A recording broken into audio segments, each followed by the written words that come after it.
You're listening to The Other 50%, a herstory of Hollywood. I'm Julie Harris Walker. This is the podcast where I talk to successful women in entertainment and hear their stories. This episode is brought to you by the entertainment payroll company Extreme Reach. They are committed to becoming the most inclusive and diverse payroll company in the business, and you know I love that. Also, they have the most comprehensive suite of tools and services to support all areas of media and content creation, from tax incentive support to accounting software and payroll services. So if you are making film and television, you should give them a call and tell them I sent you. Now for this episode, I sat down with Tricia Lee. Tricia is a film director from Canada who earned her U.S. green card as an artist of extraordinary ability. That sounds pretty cool. She has a beautiful short out called Meeting Mommy, which you can find online, along with several of her other projects. You can find us at theother50%.com for added features, photos, show notes, and the merchandise. You can also listen on Apple Podcasts and all the podcast places. And if you haven't already, check out our other two podcasts, The Kiss My Age Show, which is where women of a certain vintage, grown-ups, talk about anything and everything, all the things that matter, and Exit 38. It's a show where two people who seem to be opposites from a political perspective discuss the issues of the day while trying to find common ground. All right, here's my conversation with Tricia. Have a listen. What is it that you do? I'm a director. I'm from Toronto originally, and I earned my green card as an artist of extraordinary ability. Oh, well done. Thank you. And so I've moved to Los Angeles recently. Did you get sponsored to do that, or you just applied? So I applied, and I was technically my own sponsor, and I had to send in letters of recommendation and press that's been written about me and just prove that I'm worthy, I guess. That's kind of a cool distinction, like artist of exceptional ability. Yeah. That's great. Yeah. I like that it was based on my work. I love that. Yeah. Now, you recently did a short film that is getting a lot of traction, and I watched it. It was beautiful. I cried. And it was so beautifully shot and done. Tell us a little bit about that. So that was called Meeting Mommy. It's a 10-minute short film, and I had met Simu Liu, who's the actor in it, who also wrote it. I met him at a party at the Canadian Screen Awards, and we became Facebook friends, and I saw on Facebook that he was coming to LA, and I was flying into LA that day as well, so I was like, oh, we should get together and have a coffee. And he's like, well, I'm leaving tomorrow, and I was flying in that day, so we had to have dinner that night. And we got along very well, and then the next day, he posted on Facebook, oh, I have this short film, and I'm looking for a director, and I'm like, we just had dinner. Like, did we not just have that conversation? I want to direct things. So I was just like, me. So yeah, that's, I read the script and I was so moved by it. And I'm amazed that, in 10 minutes or in 10 pages that something can move me so much. And you can tell the whole story. Yeah, and it was brilliantly written, and I was like, oh my goodness, it touches me on a personal level because my mom passed away from cancer, and there's some stuff that we deal with in there about that. So we ended up shooting within, I guess, maybe a month or so of that meeting. And so I went back to Toronto to shoot that, and it was fantastic. We shot it over a weekend, just 2 days. And the girl who plays the little girl character, I was just gonna ask. we were so lucky to have found her. She was incredible. She had all her lines memorized and all the other actors' lines memorized, so we didn't need continuity because we had her if anybody forgot their lines. Yeah. Oh, funny. We were very lucky that the thing with casting kids is that you have to find that spark, that natural spark in them that fits the character. Just because they don't know about performing right. and they're not going to apply a lot of technique. They're just going to be organic. Yeah, and I guess they don't have enough life experience to know what it's like to be anybody but themselves. So yeah, she was fantastic. That's part of what makes them so good. Yeah, they're not acting. Right. Yeah, which is amazing. But she could do it over and over again too. That was great. Yeah, she's a pro. Yeah. Can you tell us a little bit about the plot of the film, or you want people to go find out for themselves? I honestly would like, because there's only 10 minutes. Yeah. So there's... Let's not give it all away. Yeah. Where can they find it? It's on YouTube. If you just search for Meeting Mommy, it'll come up. Yeah. Yes, if you want your heart broken, go watch Meeting Mommy. It was good. So tell me, how did you initially want to get into this business, and what made you think, I want to be a director? So when I was a kid, I thought I wanted to be a psychiatrist, actually. Oh, as you do. And I think the reason why I wanted to be a psychiatrist was because I wanted, first of all, I didn't know exactly what a psychiatrist was. What I thought they were, I think, is more like a therapist or a psychologist is what I actually wanted to be. But I wanted to help people. I wanted to touch people's lives, and I loved having conversations about relationships on the school bus. I remember there was this boy and this girl on the school bus who they both had a crush on each other, but they wouldn't talk to each other. But you knew it. And I knew. So I made them talk to each other, and now they're married with 3 kids. Well done. So I think that's what I thought I wanted to do. Maybe I wanted to be a matchmaker. I don't know. To a professional meddler. Yeah, exactly. Gossiper, who knows. But then my parents took me to Universal Studios, and I saw behind the scenes how movies were made. And God, this is going to date me, but I remember going to see the Honey, I Shrunk the Kids exhibit where they taught us about green screen and like they were flying on the big bumblebee. And the dog sneezes on you. God, this generation has probably never watched that movie. And there was like Alfred Hitchcock where we learned about sound and Foley and voiceover and all this stuff. And it just opened my eyes to this whole new world. And I came back from that trip and thought, I want a career in media. I didn't know what, but I wanted to do something in that. And then as I went through high school, I sort of honed that. I joined, there was a school play, but it was half video, like half shot and half live action. So what play was this? Written by the students. Original. Yeah, it was called Some Days You're the Pigeon, meaning some days you're the pigeon who does the pooping, and sometimes you're the statue who gets pooped on. Deep.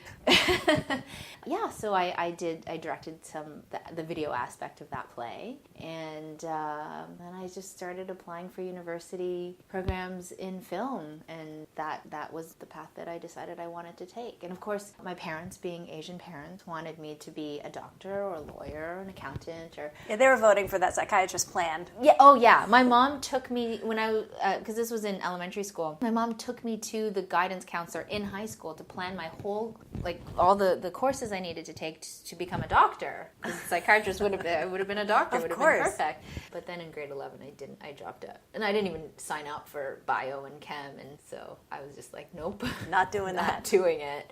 All right, how'd your parents take that?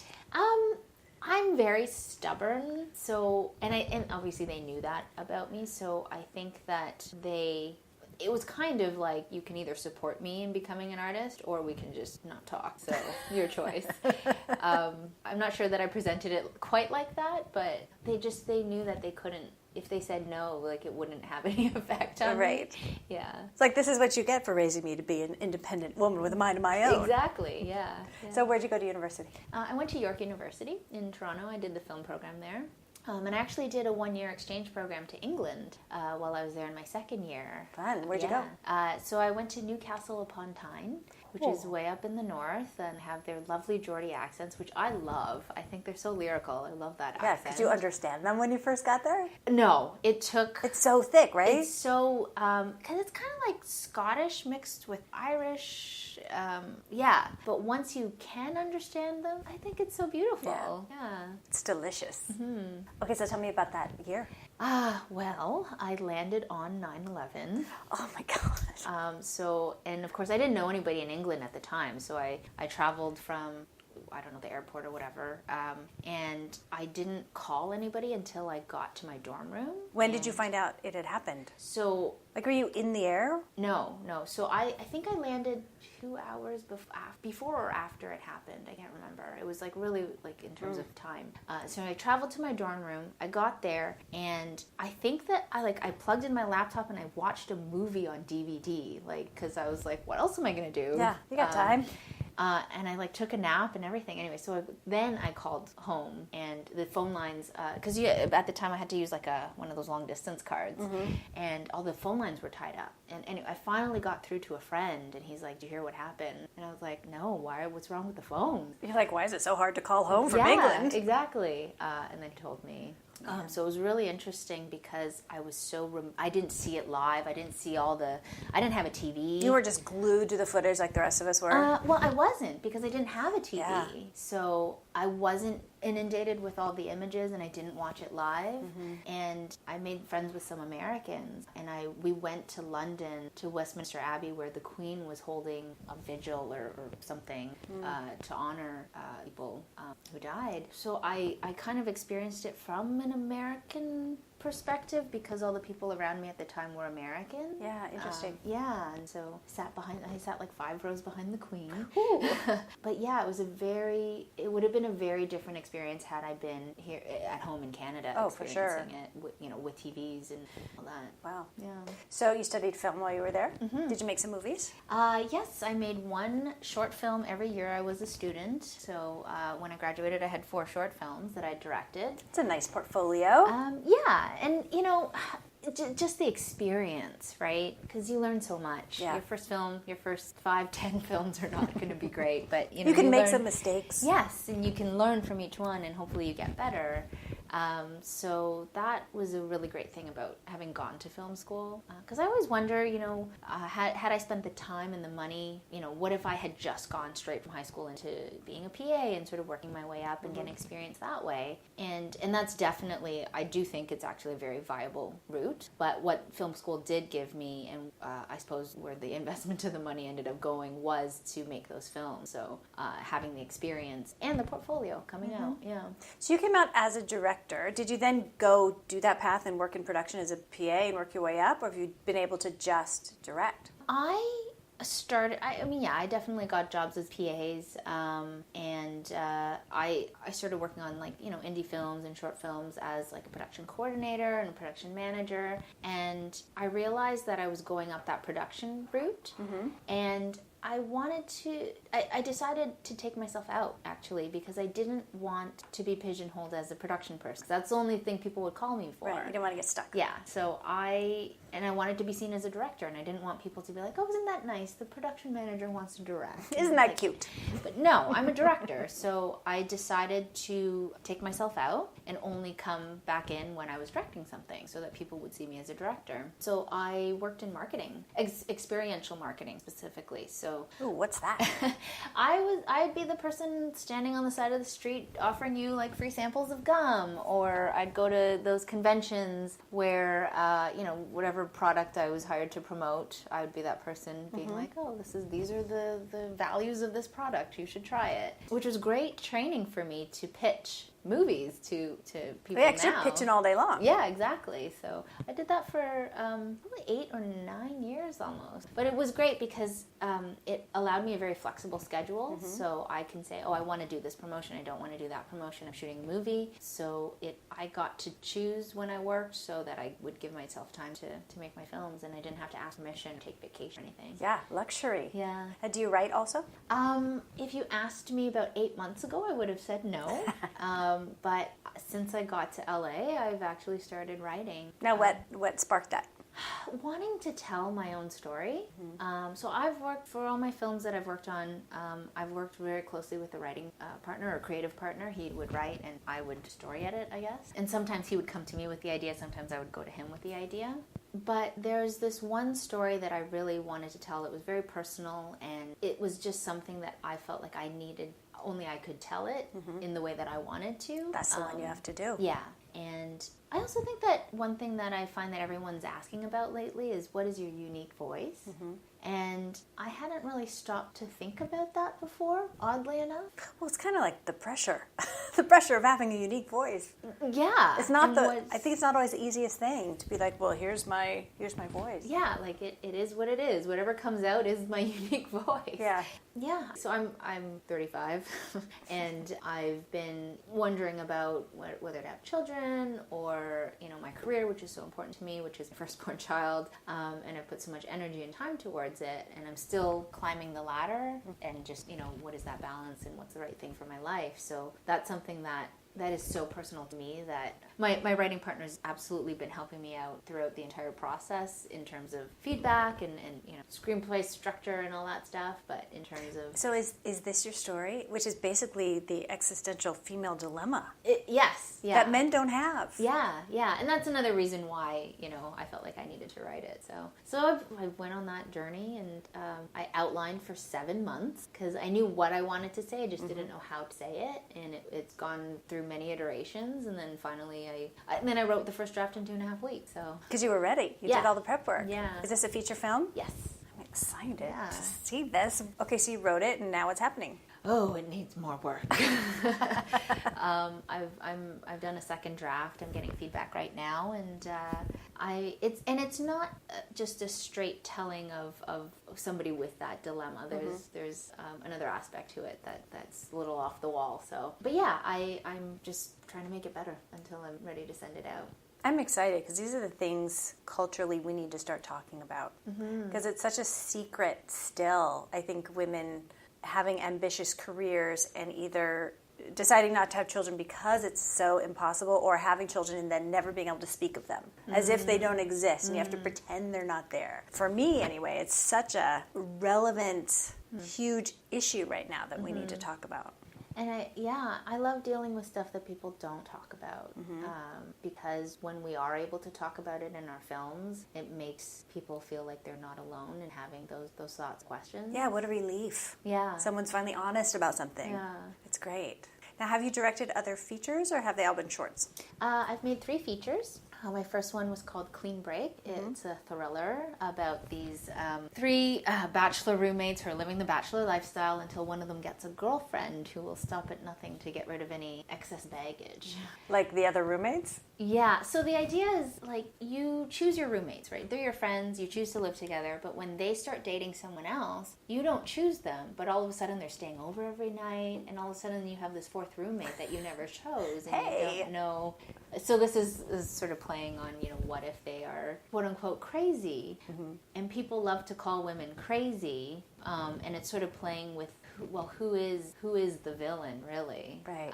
Who is actually crazy? Yeah. I love it. Okay, so that's one. What are the other two? So that was the first one. The second one was called Silent Retreat, which was about these women who were sent to a silent meditation retreat for rehabilitation. And they find out that the men who are running the camp are brainwashing them to be quiet and submissive wives for sale. And it's... I was going to say, who sent them it's to the like retreat? it's like an alternative rehabilitation system for crime, like crimes, but not like bad crimes. Right. People who need to be rehabilitated. And that's interesting. But there's a something lurking in the woods. Say. All right. And then the third one was called Blood Hunters, and that was about a single mother who wakes up in an underground medical facility to find that everyone is dead, and she's somehow 9 pregnant. Ooh. Yeah. Okay, where can we find these films? All of them are up on iTunes. Silent Retreat and Blood Hunters are on Amazon Prime. Blood Hunters is on Hulu. You can find it on all the digital platforms. Okay, there's my afternoon and evening. What is it that drives you to make the films that you make? Sort of what I touched on before, to share thoughts and questions and philosophies and stories about things that, well, I suppose I can only speak for myself, that I feel, and I think that we're all the same in some ways. We all have the same fears and vulnerabilities and the want for approval, and but we don't talk about it because we wear these masks and try and put on this everything's great on social media. I think look at my selfies. That. Yeah, definitely. So what's underneath that we don't say. I once read that Google knows all of our secrets because we will type into that search bar things that we won't ask our own friends or family. Isn't that true? Yeah. So if I can make films about what those things are. Isn't it interesting how I think it's really true. The more personal and intimate you can make a story, the more universal it actually is. Yeah. And if I'm willing to dig inside my own vulnerabilities, things that I don't want to face and address. I think that's the juicy stuff. Yeah, that's what we want to know about. Like, let's dig beneath the surface. Yeah, and it's tiring and it's emotional, but as an artist, I think that's what I like to do. I don't have a problem splattering my emotions all over the screen, but it's the process of allowing myself to go that deep and go places I don't want to go. Well, that's the artistic journey, right? Yeah. I think that's what's exciting. Okay, so what are your big plans right now? I know you have them. Yeah, no, definitely. I mean, I want to direct my next feature. The one you're writing or something else? Well, I actually have a project that has been my passion project for years that I've developed with my creative partner, Corey Brown. It's called Buying Time. It's a grounded sci-fi drama. So we're trying to get that off the ground. We're looking for producers and a production company. And yeah, I'm not saying that needs to be my next feature, but that's one project that I'm trying to get out there. And then I want to finish this one that I'm writing. So when I finished the second draft of the one that I just told you about, my story editor actually wasn't available for 3 weeks. So I was like, oh, what am I going to do? I can't break my writing habit every morning. So I started writing a new story that I'm really excited about a spoken word artist. Ooh. So I've been learning about that community, and I've joined a poetry circle, and that is where I've been able to really dig into some of my stuff to write poems about. I never thought I would write poems. Who knew? But it's that's been a really great process, and that's only been like 3 weeks. Yeah. So writing that script as well, and I'm also looking to break into television, episodic, directing that. So are you applying to all the programs? Definitely. Yeah, I spend a lot of my time filling out applications. Good. So yeah, just looking to get into that. I've shadowed on a few shows and, just looking for that first opportunity. Good. Yeah. It sounds like you're pretty disciplined about your writing. Tell us about your process. It's really true about what they say about habits and it taking 30 days or whatever it is. I wake up in the morning and the first thing I do is I write for probably a minimum of 2 hours, but sometimes if I'm into it, 4, 5 hours maybe. Wow. That's not to say that I'm constantly typing for that entire time, but being in that space, brainstorming, sometimes that means searching for articles about a topic or watching. It's working. Yeah, but focused on that. So after I started doing that for, I guess, 30 days, it became a habit. And I've pretty much been writing every single day, first thing in the morning, since July. 7 days a week? I try to. I try not to take breaks on weekends. Even if it's an hour, or they say, I read in a book written by Penn Densham about screenwriting that even if you write one word, just to then you've written, put that time in, put that thought, put that energy, even if it's one word. Wow, that's great. Yeah, that's great. So you're also pitching. Let me ask you this: have you done mostly independent filmmaking? Yeah. So now are you pitching to people to try to get into the system? Yes, the 3 features that I made were independent. I raised money for them, so it was a different pitching process in terms of raising money myself and me producing it. But for these ones, how was that process? Not fun. Right, it doesn't sound fun. For this last one, I spent 2 years learning about pitch decks and business plans and angel investors, and even going to these seminars about, because you're not allowed to just pitch to anybody and ask them for money. They have to be accredited angel investors. I'm pretty sure this is also the case in America, but it's definitely the case in Canada. Do you need like a fiscal sponsor or something like that? No, it's just like you're not allowed to pitch to the general public. And this isn't for movies specifically, this is for investments of all kinds. Tell me more. Oh gosh, it's just escaping me the title of the law or what it is. But the point is that so that people can't just, I guess, fraudulently go to anybody in the general public and take their money and say, I'm invested in whatever. So you have to pitch to accredited angel investors. So I'd learn all about that stuff, which has nothing to do with filmmaking. It's not creative. It's business. But it's what I had to do to get my film made. Yeah. So I spent 2 years doing that, and then you get to like shoot for 30 days or 20 days.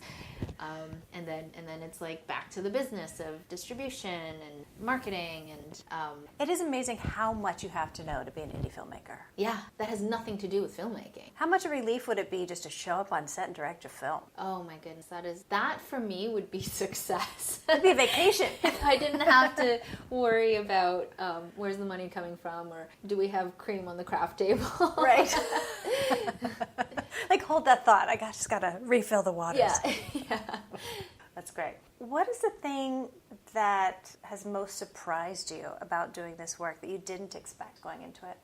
That's a great question. I suppose how much of myself is in my work, or how much of myself I want to put in my work, and like you said, how that makes it more universal when you're able to be honest and authentic. Now, how does that actually look? How does that manifest? Because you have a script that someone else wrote. How are you putting yourself into it in the directing? So, well, I mean, in the way that I direct and drive the story, and if how the characters react, and in my case, because I've been so closely tied to this writer and I've been involved from the beginning, we have a very great working relationship where I do help shape the story. So, if he's writing a female character, I can have input on how she would react and change lines, whereas I know in some other situations, like, you just have to shoot the script that you're given. So in that way, I would say I put myself into it. But also sometimes when the story doesn't originate with you, there's only so much you can put of yourself into it, whereas it does originate from you. It's all you. Yeah. So it's all your thoughts and your philosophies and how the characters react and what characters are even in it. That's all from nothing. Actually, that's the surprising thing, is all of this stuff that we watch, we will watch it for 2 hours in the theater, and, it's easy for people to make quick judgments on what they've seen. But what I think people forget, and I forget all the time, is this came from nothing. Right. It could have gone in any direction, and, there's so many circumstances around how to get this made, and even if it will get made at all, but it all came from nothing. It came out of someone's head. Yeah. And we get so invested. Yeah, and I think that's magical. And I think it's also very empowering, too, as a creator, that maybe if you don't have that spark right now, it will come, and you get to drive direction it in. It's exciting. Now, have you ever felt any obstacles towards doing this career from being female or being Asian or being Canadian, for God's sake? Have you felt anything like that had nothing to do with your work? So I've had an interesting career path in that I've produced all the films that I've made to a certain extent. So in some ways, obviously, I've had to ask for money, but in other ways, I've never had to ask for permission. Oh, I love that. What a nice distinction. So people always, in this age of the Me Too movement, I don't really have a Me Too story, especially within the film industry, because I've never had a boss. Right, you've been the boss. And I've never had I've chosen the people that I've worked with. So I choose the people that I want to work with, and theoretically I choose people that respect me, and we respect each other. Doesn't that make all the difference in the world? Yeah. And I've also been very involved in choosing the crew. Like, I will even interview the PAs. So I've never been in the situation where you walk onto set and crew is against you, because I chose them. And in fact, I've had crews where, again, indie films, so they're certainly not doing this for the money. But, I remember when the gaffer said to me, it was like, oh, we need to stay longer, we need to get this shot. And he's like, you do what you need to do to get this movie made. And I was like, I was so moved by that they were so invested in the film, and I guess in me, really, because like I said, they're not there for the money. There's no money. They had your back. And that's not to say that everything was easy either, but in terms of all of that, I haven't had that experience. Good. So I mean, it's hard to say. I have applied to agencies to get money for the films. Believe me, I didn't want to have to go and pitch to investors and spend 2 years doing that, and I never got any funding. So for production, anyways. And I don't know what the reason is. Right? Of course, they're not going to say, "I'm not giving you money because you're female." So that would be an awkward conversation. Yeah. So I don't know if there was maybe an unspoken bias of why I I didn't get the funding. I don't know. Who knows? Who knows? Yeah. I think that's what's so hard is you'll never know. Yeah. What do you make kind of at a macro level of women in the business right now and in the world and in the country? Well, before I ask you that, considering what's happening in America right now with women in general, how do you compare that with, is there a similar movement happening in Canada? Yeah, I would say so. And around the world. Yeah. The whole 50-50 by 2020 is definitely something that's happening in Canada as well. Mm-hmm. Although I heard that in, I don't know if it's Switzerland or Sweden or some European country, it's already there in terms of the film funding, the government funding. And I think that's brilliant that they could be like, we can just say, let's start now and let's just give the money and split it accordingly. Some countries are way ahead of us. Yeah. So I don't know why it needs to take until 2020, honestly. Ease people into it. But, I don't know. But I suppose, I think it's a matter of building people up to have the experience.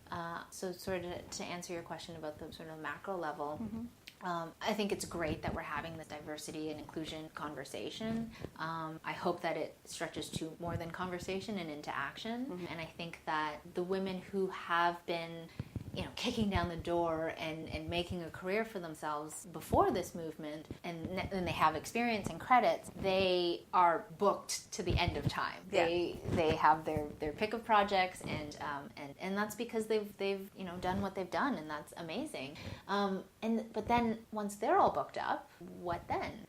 There's a whole other crop of people to hire. There's a big gap of people without that experience, and I think that's the problem, is that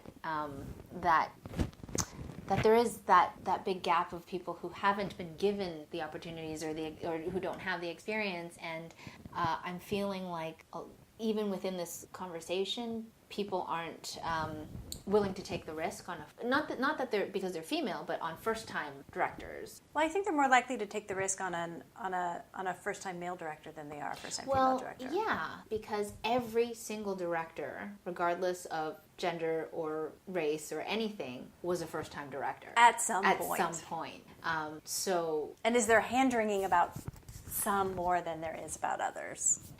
Yeah, I think maybe the excuse of I don't want to take a risk might be the more politically correct excuse for why. Right. I don't know. I'm not. And I think it only is as long as we all cede the point that hiring a woman is risky. Because I think they say I don't want to take a risk, and everyone goes, oh yeah, but. No, it is not any more risky to hire a woman than it is a man. But I think that we allow that language to be like, okay.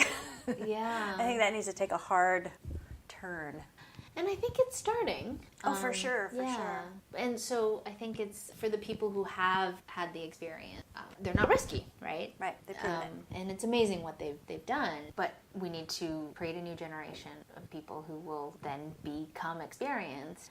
And it's that old catch-22 in Hollywood. You can't be hired until you have the experience, but you can't get the experience without being hired. Oh, yes. This whole film industry is a huge catch-22 on every level. Well, they're coming. The people are coming. Yeah. What advice do you have for young women who are just starting out? Keep making stuff. You always learn when you're making stuff. So even if it's with your iPhone on a weekend with your friends, and even if no one will ever see it, and especially nowadays, people can see it. You can just put it on YouTube. So just keep practicing your craft and finding your voice, and keep networking, meeting people. So I don't want to use the word networking. It's more about making friends. That sounds so much better than networking. Yeah. So I totally take that back. But yeah, meeting people and connecting with people and finding your tribe and the people that you share sensibilities with, passions, work ethic. The people who are your people. Yeah.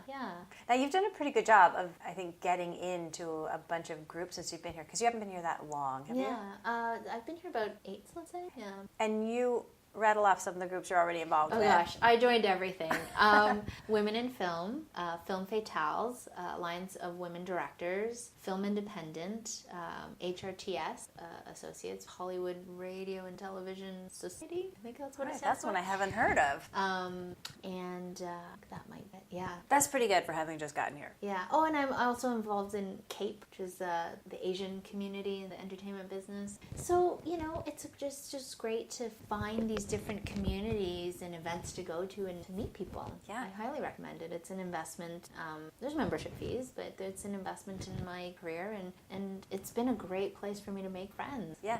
Especially new to a city, how you can find people. Yeah, for sure. That's great. And between all of those, I get emails for events every single night. I could keep myself busy every day if I wanted to. That's the thing about LA. I'm astounded. You really can do something every single night, and there's 2 or 3 to choose from. Yeah. It's so great because the people who come are like-minded, so it's a great way to find your community. Yeah. Mm-hmm. That's good.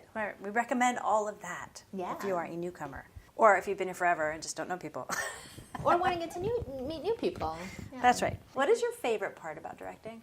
You know, I love when I get to see it come together in the editing room, where you see all the work that you put in, this vision that you've had from the page to when you're on set and you're working with the actors. And then even when you watch the dailies, you still don't quite see it, but when you start to see all the pieces come together. At what point in the process do you kind of stop and celebrate and take it all in? Oh, I did that, and that is great.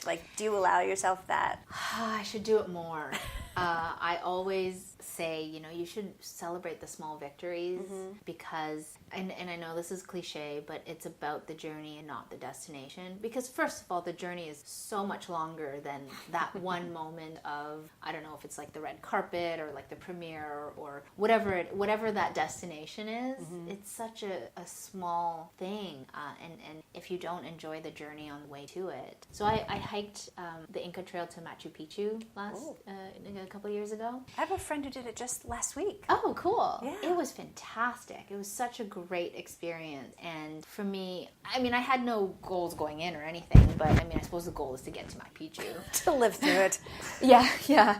But what we realized was when we got there, we woke up at 3 o'clock in the morning so that we could be the first people at the gate, and the gate opens at 5 o'clock, and then it still takes another hour and a half to walk to Machu Picchu gate. But our team was super competitive and really excited, so we actually ran. So we made it there in 45 minutes, an hour.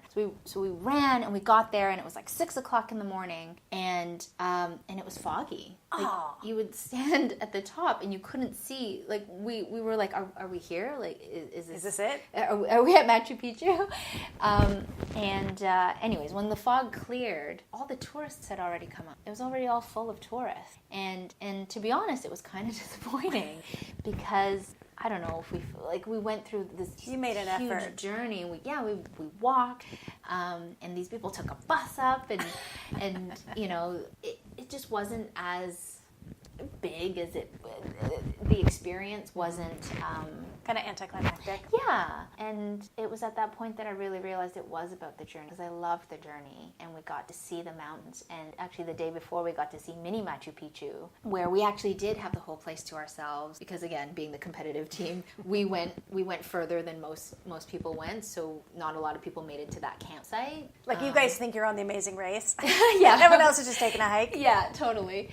So we got to, it was like a mini Machu Picchu, they called it, and there were llamas there, and it was just us and the llamas, and it was beautiful, and it was those moments along the way that really made the journey and destination.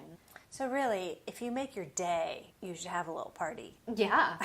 Celebrate every moment. Yeah, definitely. How can people find you? My website is www.tricialeedirector.com.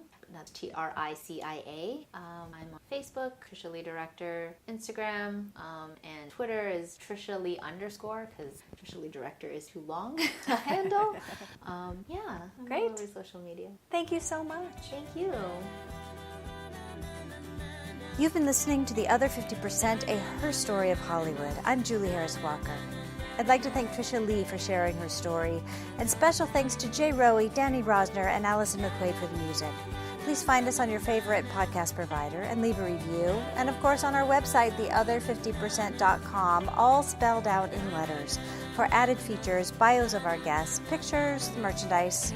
You can also follow us on all the social media platforms. And now, go subscribe to Exit 38 and the Kiss My Age Show. Thanks for listening. See you next time.